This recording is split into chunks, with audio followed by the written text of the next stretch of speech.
Okay, everyone, it's time for everyone's favorite weekly series, the Custom Card Review, in which I review your custom cards that you sent to me, because you guys send me so many of them that it is probably impossible to cover all of them. Now, let's get right into it, because little tip for aspiring YouTubers out there, never a good idea to start your videos with like a minute or two of just random chit-chat about stupid stuff. So, first up we have here is an archetype based around the Wind Charmer, which I thought was great. Personally, I'm a big fan of the Fire Charmer. I forgot her name. I think it's Hida. So, having one, sent in about the Wind Charmer, that was definitely going to endear me to want to read it. So, this one, first up we have Win, the Wandering Win. It has the same stat line as the Charmers. All the original Charmers have 500 attack, 1500 defense, and are level 3.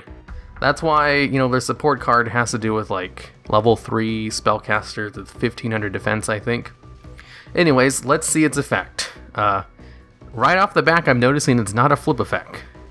All the original Charmers are flip effect monsters, but that's fine. Flip effect monsters suck anyway. This card's name becomes Win, the Wind Charmer, while on the field or in the graveyard. Oh, okay, so it's trying to become the Wind Charmer. While on the field or in the graveyard, just straight up not making it, the same name at all times, means you can run the original Wind Charmer with this card. That's how you do it. I have seen some people who make cards that are trying to be, where they share the same name, but they sometimes unintentionally make it so their card is always treated as that name, like Cyber Harpy Lady, when that's not really a good way to do it. So, let's continue. If this card is used for the summon of a wind monster, you can target one card your opponent controls. Place that card on the bottom of the deck. Okay, so, if this card is used for the summon of a wind monster, I think that's a little bit too vague, in which it would cause, all kinds of problems with rulings. Because, what constitutes a card being used for the summon of a monster? If a card is destroyed and that activates the effect of a wind monster in your hand, technically it was used for the summon of that card. Or if you tribute it with something else in order to special summon the card, it was used in that summon. I think it has to be a little bit more specific. If this card is tributed, or if it's used to activate the effect of a wind monster, or if it's used for an extra deck summon, a Link, Synchro, Exceeds summon. Exceeds would kind of be hard to do because it would then become the material. So it'd have to be if this card is used as a Link material, a Fusion material, a Synchro material, or is tributed, or is sent to the graveyard by the effect of a wind monster for its inherent special summon, then you gain the effect. So that's a huge mouthful. I think you'd have to choose just extra deck monsters, or maybe the extra deck monsters plus if it was tributed for the summon of a wind type monster. That way you don't have all these word. Usually when you make custom cards, it's fine if you try to make up stuff that doesn't exist in the game, because I do give lots of points for creativity. But usually if it's something like this, it's best to look at stuff that's already been done, because there are some cards which, gain effects if they're used as materials for the summon of certain monsters. Atlantean, that's a good example. They gain effects if they're used to activate the effect of a water monster. This is kind of like an Atlantean, but for wind-type monsters, but for the summon. So there are precedents, for these kinds of effects in the game. So it's fine to just copy those into your effects. It doesn't have to be wholly original. Otherwise, you'll run into problems like this. I could just see so many ruling nightmares for that. But, I understand the intention of it, so it's fine. Smart players get around the intention of cards, though, and they abuse them. The intentions of a card,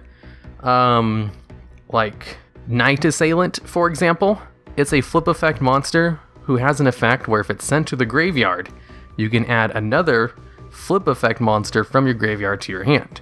So the intention of it is, when it's flip face up, when it's discarded specifically. So the intention is if the card is discarded, you get to add a flip effect monster to your hand.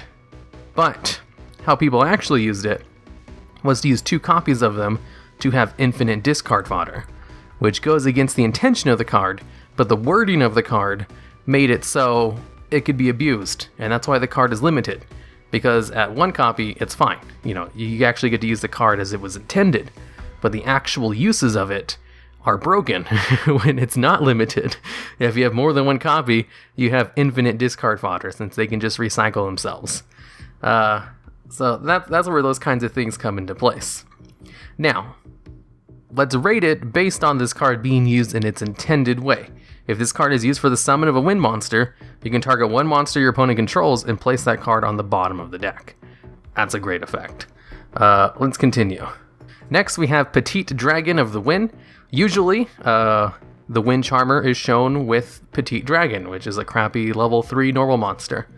I know this off the top of my head because Petit Dragon was one of the first Yu-Gi-Oh cards I ever owned. It was one of the first dragon monsters I ever owned. I really wanted to make a dragon deck when I was in 4th grade and played Yu-Gi-Oh for the first time in 2002. So I had Petit Dragon and it wasn't very good. It didn't have a lot of dragons outside of Blue Eyes that were good. So I have a soft spot for Petit Dragon. So let's see how this... Is it a level 2 monster? Because the stats for the Charmer were the same. I might be incorrect about this. I'm going to check real quick. Okay, I just checked. Yeah, I was wrong. Petit Dragon's actually a level 2 monster. I thought it was level 3. Wow, I have egg on my face. Okay, let's read this guy's effect. Level 2 Dragon Tuner monster. That means it can be used with cards of consonants, right? Yeah, I had to look that up too. Yeah, it can be. That's good. Alright, let's continue. If you control a worm monster, you can place 1 card in your hand on the bottom of your deck to special summon this card. Okay. That's not a very good special summon requirement, but let's read the rest of this. You can only special summon 1 Petit Dragon of Worm per turn. Win. I might be reading that wrong. If you control a wind monster... Oh, I was just filling in worm. So if you control a wind monster... You can place 1 card on your hand in the bottom of your deck to special summon this card. Okay, that's still not a very good summon requirement. You can only special summon 1 Petit Dragon of Wind per turn. Why? Let's read the last effect. This card cannot be used for a summon except for the summon of a wind monster. Oh, that's not good.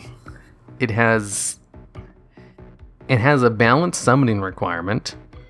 And it's a hard once per turn, and it also has a restriction on top of that.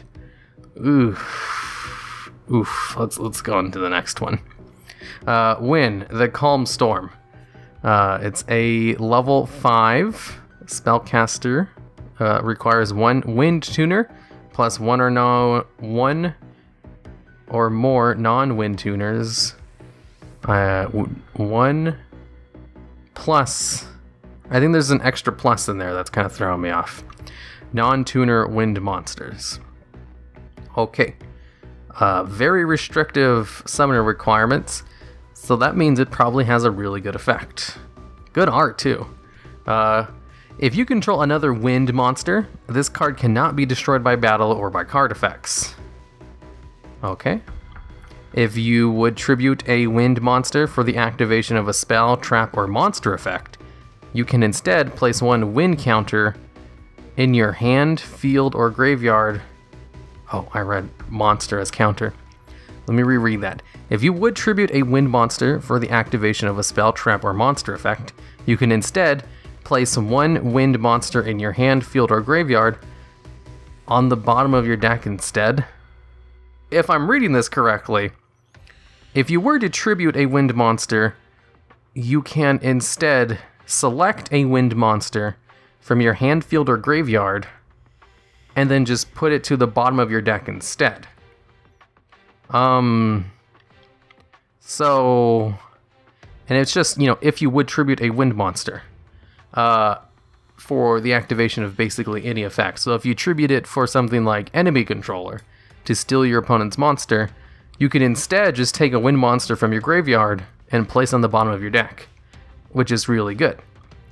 Or if you would tribute a monarch, you can just send a card from your graveyard to the bottom of your deck instead and get it and activate its tribute summon, because that's technically counted as a tribute summon. So this effect is really good. It's one you'd want to have out on the field, so it has protection, where if you have another wind monster out, it can't be destroyed by battle or card effects, and it has high defense.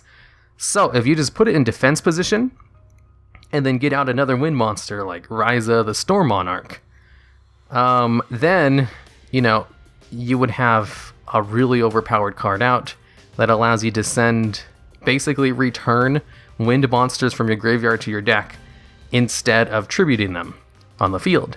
And that's very powerful, and I can think of a lot of cards which could abuse that.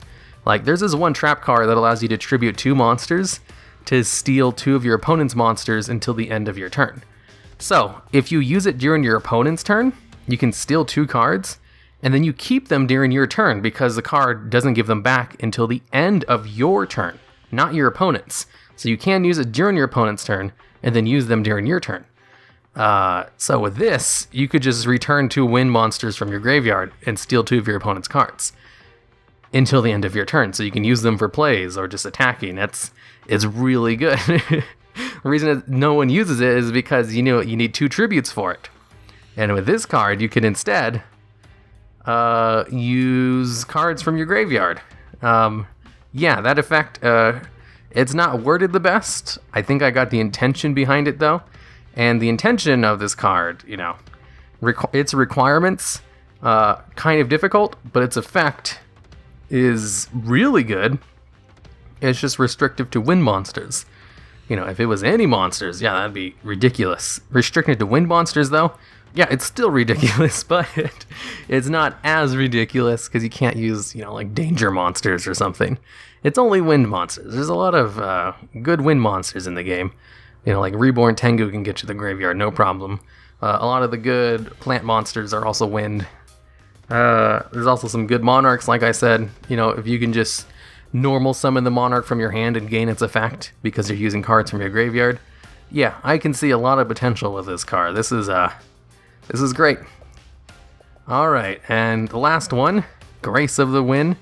I'm loving the art for all these cards. It looks like there's some custom art for the Wind Charmer, and they were able to get at least 1 custom art for every card. So this one is a quick play spell card. Reveal the bottom card of your deck. If it's a level 4 or lower wind monster, special summon it. Oh god. Oh shit.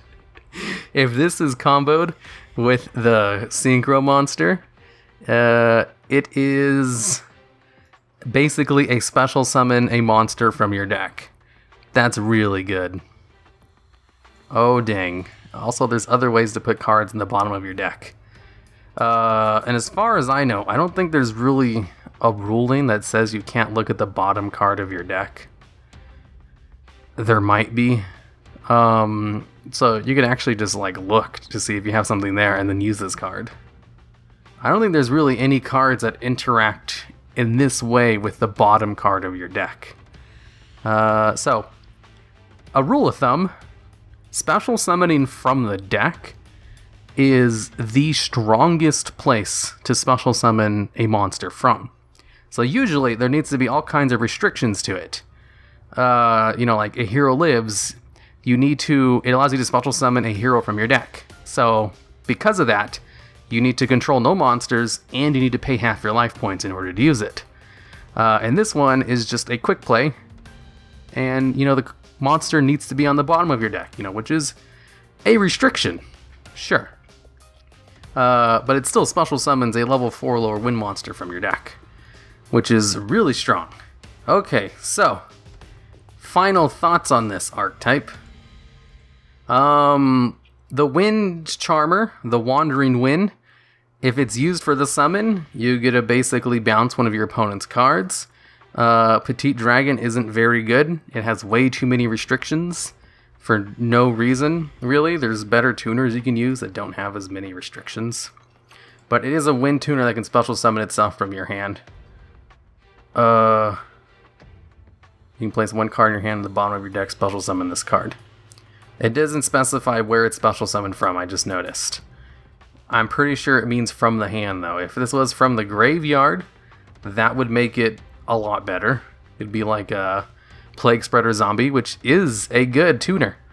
So if it's special summon itself from the graveyard, it would actually be worth all those restrictions. If it's just from the hand, you have to send a card from your hand to your deck in order to special summon a level 2 tuner, which is on a hard once per turn, and can only be used for the summon of a wind monster. That's not good. The synchro is overpowered. The effect is really good. And the quick play spell card is really good. So, we have 2 mediocre cards and then 2 really good cards. So let's give it a rating. The synchro monster is so strong that you could easily build decks around it. If you're going to build a deck around a monster, it needs to be an extra deck monster. And this is definitely a kind of extra deck monster which would create decks being built around it. So that itself gives it a high power score. The fact that it allows you to return wind monsters from your graveyard to the deck instead of tributing is, creative. I don't think I've ever seen that before. So I have to give it high points in creativity. And the viability of the card. How would this archetype compare, against other tier 2 decks? Not even meta decks. And there's a lot of good tribute cards. I think it would fare pretty well if you went into a Turbo out the Synchro monster, and just enemy control your opponent. Or, double magical arm shield them. Just steal all their cards, because there's lots of good tribute cards in the game. But then again, same is true for the Diablos decks, and they don't do super well, but I think they do perfectly good in the tier 2 category. So I would say it's perfectly viable at tier 2. So all that being said, I would say this one gets a score of 4.3, a 7 out of 10, based on that synchro almost alone carrying it. Wow, 7 out of 10. Good job. You kind of, you had me there in the first half, but then the second half, that was good. Okay, now on to the next one. Holy hell. I just looked at my recording. I spent a really long time. Okay, good thing. What I was planning on doing was reviewing one archetype and then going into one-off cards. Because last time I tried to review 2 archetypes in the same video, it was over 30 minutes long. So in an effort to make these reasonable length, from 10 to 20 minutes, I'm only going to go over one, custom archetype with 5 or less cards, and then some one-offs. So, for one-offs, I have one that was sent in by Hard Leg Joe. I'll probably do 2 one-off monsters. So this one, it's a unique card. It's called Embodiment of the Graveyard. It's a level 4 Xyz monster. Just requires 2 level 4 generic materials. And its effect is, it's unaffected by card effects. Cannot be tributed or used as material for the summon of a monster. Ooh, you see, this is, I think this is the way to do it. If this card is used as material for the summon of a monster, which covers, links, Xyz, and synchros. I'm sure there's other cards I can get around it. I don't know. I can't think of it on the top of my head. I was going to say Beatrice. I think she has a unique summoning condition, but I'm not 100% sure on that. Basically, this card cannot be used for the summon of another monster. It covers almost all the basics. Cannot attack or be attacked, but does not prevent your opponent from attacking you directly. Kind of like the spirit monsters. When you have the new, the Destiny board field spell card out, your spirit cards become spirit monsters, and they can't be attacked, but your opponent can also just attack you directly. Or, like the Ghost Trick cards, you can attack directly with those. If the field spell card's out, I think. And now its actual effect, those are just all its protections. Any card that would go to the graveyard is attached to this card as an exceeds material instead. If this card has 20 exceeds material, you lose the duel. So, if it's unaffected by card effects, that means you can't just give it to your opponent. But since it doesn't need materials to do anything, and it has no restrictions on its special summon, you know, if you have a way to cheat this card out of your extra deck straight to your opponent's side of the field, you know, with like a summon sorceress, but for cards from your extra deck to your opponent's side of the field, you know, if something like that existed, you could give this to your opponent and then just wait for 20 cards to be activated, and then you win. I think that's kind of a slow win condition. So instead, its intended use is you bring this card out, and it basically just sits there, and it's like the ultimate lockdown effect.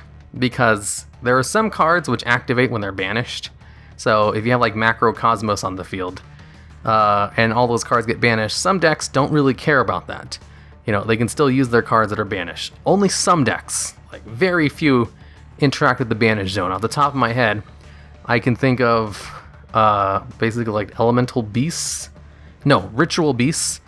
They can interact with the banish zone, and that one other archetype I'm blanking on. It's basically an archetype that has like alternate versions of a whole bunch of other existing cards, and they're all about banishing cards. Like, those are only two off the top of my head I can think of that are like good decks, well, somewhat good decks, that are fine with their cards being banished to an extent. And this card would instead, you know, send them to this card to be attached as Xyz material. And then you can't get rid of this card on the field by any conventional methods. And basically, it doesn't really impact the person who has it out. It's just a floodgate monster who's like immune to everything. And you can stop your opponent from using their graveyard or, you know, banish zone. Any card that would go to the graveyard, yeah. You know, unless they have Macrocosmos on the field. I wonder if that overwrites this card. Like, which one affects first? Does this card gain the cards as materials? Or, you know, does Macrocosmos banish them first? You know, because if a card is removed from play instead of going to the graveyard, it's technically not going to the graveyard. So does that mean it wouldn't be attached to this card as a material, you know, based on its effect? Who knows? And also, you know, the restriction of if this card has 20 exceeds material, you lose the duel. That's so you can't stall out forever with it, but this card's so easy to bring out that I don't think that would really matter. You know, you just bring out another copy and then, you know, choose which card gets the exceeds material, so you never get all 20. And 20 is such a high number that it probably wouldn't matter for stalling out anyway, because stall decks don't really need to stall out for that long. Unless they're going for like a deck out victory, where they're only just trying to stall for as long as possible until you run out of cards in your deck on your own, you know, without any kind of mill. Most stall decks try to stall in order to pull off a certain strategy.